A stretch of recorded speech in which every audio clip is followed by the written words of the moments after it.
I would say probably, as far as me scoring a goal goes, probably the goal against Baltimore Thunder in our first year at the Gardens. It was our last home game of the year, and I think we had to win to clinch first place. So I scored it. I was on the ground. I didn't have my helmet on. It was knocked off, and I was able to sneak one by Chris Sanderson.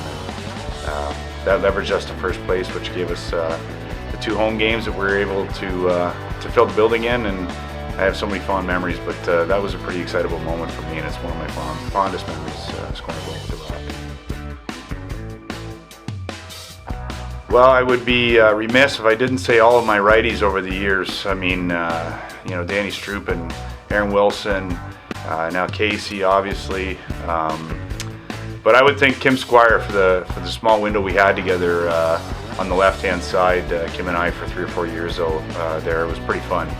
Seemed to really feed off each other well, and he could play the game with such immense skill that it made my job so easy. So I would say probably Kim Squire. It was a pretty great time.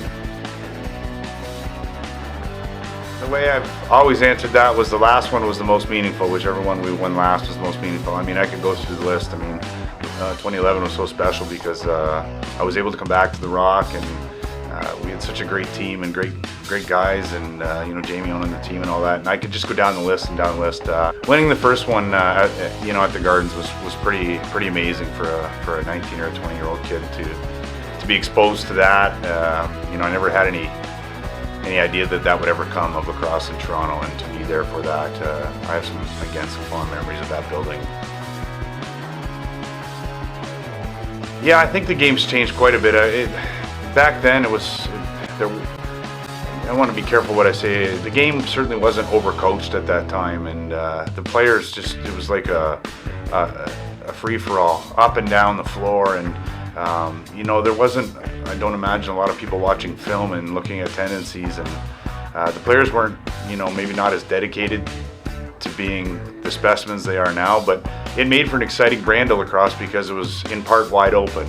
Now in Toronto, in those early days with Les Bartley and his staff on, I think we were ahead of the curve with watching film and being prepared for teams. And nowadays, maybe because I've been around so long, but it seems hard to get one by someone, something that they haven't seen before, something that they don't expect. So I think the game has evolved. The players in it have evolved for sure. The skill level is through the roof. The coaching's evolved. Everybody's so well prepared and so organized and so disciplined. So I think those are the biggest changes. The game was a little bit more wide open back then, and I've seen it evolve to what it is today, which is still an incredible brand of lacrosse, but I think vastly different from where it was when I first started playing.